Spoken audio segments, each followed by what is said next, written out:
दिल्ली के ऐतिहासिक मैदान रामलीला मैदान में आयोजित लोकतंत्र बचाओ रैली में उपस्थित हमारे इंडिया अलायंस के सभी हमारे नेतागण, कार्यकर्तागण, पदाधिकारीगण,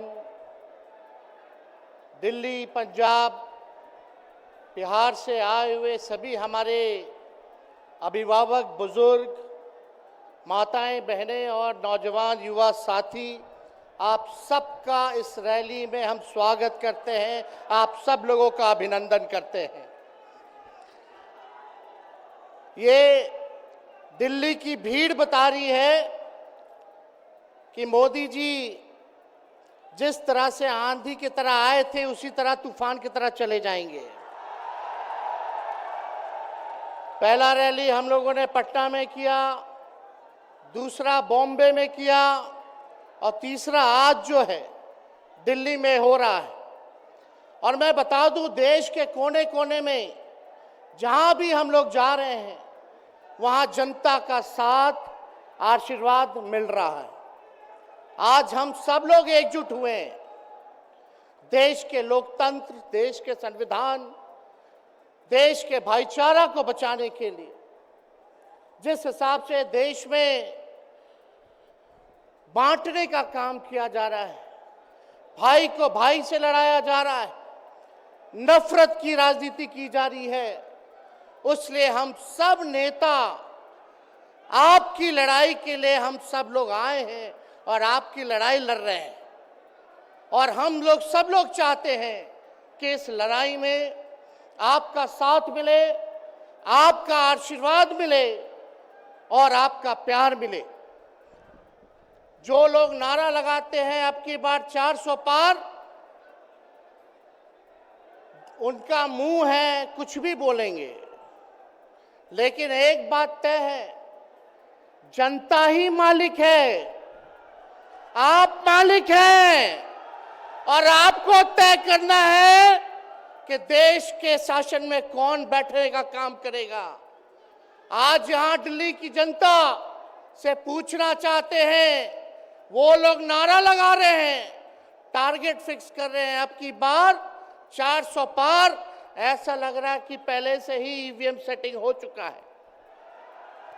ये लोग फिर भी आप लोगों से पूछना चाहते हैं कि आप लोग, ये लोग जो नारा लगा रहे हैं, क्या वो सच होगा या वो सत्ता से बेदखल करिएगा? हाथ उठा के बताइए, इनको सत्ता से बाहर करना है कि नहीं करना? आज हम सब लोग देख रहे हैं कि देश में अघोषित इमरजेंसी लागू हो चुकी है। देश में सत्ता में जो लोग बैठे हैं तानाशाह रवैया अपनाने का काम कर रहे हैं, घमंडी हो गए हैं लोग। और आज हम लोग किसी को गाली देने नहीं आ रहे, लेकिन जो आंख से देख रहे हैं वो बताने आ रहे हैं, जो महसूस कर रहे हैं वो बताने आए हैं। सत्ता में लोग जो बैठे हैं, विपक्ष का धर्म बनता है, कर्तव्य बनता है कि उनसे हम लोग सवाल करें। आज मेरा मानना है कि देश में सबसे बड़ा अगर दुश्मन है तो बेरोजगारी है, महंगाई है, गरीबी है। आज यहाँ लोग हैं, नौजवान हैं, नौजवानों से पूछना चाहते, बताओ कितने नौजवान यहाँ जो हैं मोदी जी ने नौकरी दिया? हाथ उठा के बताइए। कोई नहीं मिलेगा। मोदी जी ने कोई नौकरी नहीं दी, सब कुछ जो है प्राइवेटाइज कर दिया। और हम लोगों ने बिहार में जब कांग्रेस लेफ्ट इंडिया अलायंस की सरकार थी, 17 महीने में 5 लाख नौकरी हम लोगों ने देने का काम किया। आज किसान तबाह है, युवा परेशान है, लेकिन किसानों से मोदी जी को मिलने का समय नहीं है। मोदी जी मिलते तो प्रियंका चोपड़ा से मिलेंगे, किसानों से नहीं मिलेंगे। अक्षय कुमार को इंटरव्यू देते थे पिछले चुनाव में, इस बार बिल गेट्स को बुला करके इंटरव्यू देने का काम कर रहे हैं। लेकिन किसानों की समस्या कैसे हल होगी ये नहीं बता रहे। किसानों से उन्होंने पिछले चुनाव में वादा किया था कि उनका आय दुगना करेंगे।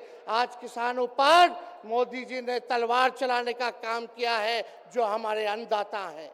इसलिए आप सब लोग हम लोग जब आवाज उठाते हैं, तब मोदी जी और उनकी जो सेल है पार्टी की, उस पार्टी का सेल में कौन है? ईडी है, सीबीआई है, इनकम टैक्स है। लालू जी को तो कई बार सताया गया, मेरे ऊपर मुकदमा किया गया, मेरी मां पर, मेरी बहनों पर, मेरे जीजाओं पर, मेरे पिता के जितने संबंधी थे सब पर केस मुकदमा किया। अभी बिहार चले जाइए, कई हमारे नेताओं पे छापेमारी चल रही है, कई जगह ईटी का रेड चल रहा है, आईटी का रेड चल रहा है, लेकिन हम लोग घबराने वाले लोग नहीं। आज देश में जिस हिसाब से हेमंत सोरेन जी को और अरविंद केजरीवाल को गिरफ्तार करने का काम इन बीजेपी के लोगों ने किया है, तो उनको हम बता दें कि इनके गीदड़ भपकी से हम लोग डरने वाले नहीं हैं। हम लोग संघर्ष करने वाले लोग हैं, और पिंजरे में तो शेर ही को कैद किया जाता है। सब लोग शेर हैं, आप लोगों ने ताकत दिया है, आपकी लड़ाई हम लोग लड़ रहे हैं। कंस राज आप लोगों ने देखा होगा, जब जब कंस को किसी से तकलीफ होती थी, डर लगता था, तब जेल में लोगों को बंद कर दिया जाता था। लेकिन जेल जाने से यहाँ कोई डरने वाला नहीं है। कितने लोगों को जेल भेजोगे? लेकिन जब जनता जब जवाब देगी, जब वोट का चोट दीजिएगा, तो मोदी जी हाथ मलने का काम करेंगे, सत्ता से बेदखल हो जाएंगे। इसलिए ये अपनी ताकत को पहचानिएगा। सब लोग चुनाव के समय आप सब लोग पोल कीजिएगा, वोट दीजिएगा, लोगों को भी वोट दिलाने का काम कीजिएगा। बीजेपी के लोग झूठ बोलने वाले लोग हैं। ये लोग यूरिया को भी चीनी बना देते हैं, ये लोग गोबर को भी हलवा दे करके परोस देते हैं, ये लोग आंख फोड़ करके चश्मा दे देंगे और फिर बोलेंगे देखो हमने चश्मा दिया। ये झूठी पार्टी है, इसलिए इन पे विश्वास मत कीजिएगा। मोदी जी कहते हैं कि उनका गारंटी मजबूत गारंटी है, गारंटी की बात करते हैं। हम बोलते हैं मोदी जी की गारंटी वैसे ही गारंटी है जैसे चाइनीज माल होता है, 2-4 बार इस्तेमाल करोगे और वो गारंटी जो है खत्म हो जाता है, टूट जाता है, खराब हो जाता है। तो जब तक चुनाव है तब तक ही मोदी जी की गारंटी है, बाकी कुछ नहीं। 2 करोड़ रोजगार का क्या हुआ, 15-15 लाख रुपए का क्या हुआ, ये जवाब नहीं देने वाले, लेकिन हमेशा जो है प्रोपेगेंडा चलाने का काम करते हैं और लोगों को भटकाने का काम करते हैं। इसलिए आप सब लोगों को सावधान रहना पड़ेगा। इनके झूठ पे आप लोग विश्वास मत कीजिएगा। और हम सब लोगों ने आज तस्वीर देखा, आज तस्वीर क्या देखा कि आज महामहिम राष्ट्रपति जी आडवाणी जी को भारत रत्न देकर के सम्मानित कर रही थी। मोदी जी आडवाणी जी के बगल में बैठे हुए हैं, राष्ट्रपति खड़ा होकर के सम्मानित कर रहे हैं, लेकिन मोदी जी खड़ा भी नहीं हुए राष्ट्रपति के सम्मान में, खड़ा भी नहीं हुए। इससे पहले भी हम लोगों ने तस्वीर देखी कि राष्ट्रपति पीछे पीछे चल रही है, मोदी जी आगे आगे चल रहे हैं। ये हम आप सब लोगों को बताना चाहते हैं कि इनका संविधान पे कोई विश्वास नहीं है। ये लोग नागपुरिया कानून को लागू करना चाहते हैं, आरएसएस के एजेंडे को लागू करना चाहते हैं। इसलिए ज्यादा कुछ ना कहते हुए एक आंकड़ा हम जरूर बताना चाहेंगे। देश में इंटरनेशनल लेबर ऑर्गेनाइजेशन ने सर्वे किया है, उसमें आंकड़े हैं कि आज देश में बेरोजगारों में से 83% युवा हैं। पढ़े लिखे युवाओं में बेरोजगारी लगभग 65% है। ग्रामीण क्षेत्रों में सिर्फ 17.5% युवाओं के पास ही काम है। यानी भारत की आत्मा गांव में 82% युवा आज बेरोजगार हैं और मोदी जी इसके बारे में कोई काम नहीं किया। आप एक बार विश्वास कीजिएगा, अगर इंडिया सरकार की अलायंस की सरकार बनती है तो नौजवानों को हम लोग नौकरी देने का काम करेंगे, बेरोजगारी को दूर करेंगे।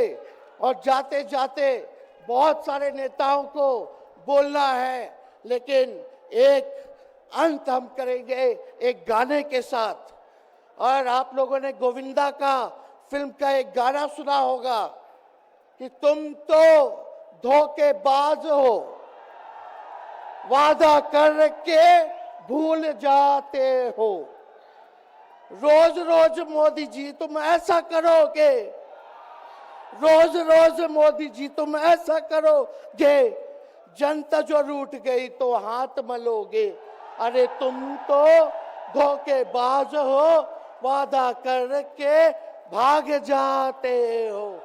तो आप सब लोगों को बहुत बहुत धन्यवाद। आप सब लोगों का आशीर्वाद मिले और हम सभी लोगों जो है आज मिसेस केजरीवाल और हमारी बहन कल्पना जी के साथ हम लोग जो है मजबूती के साथ खड़े हैं और इस लड़ाई को लड़ेंगे और जीतेंगे। बहुत बहुत धन्यवाद। जय हिंद। बहुत बहुत धन्यवाद।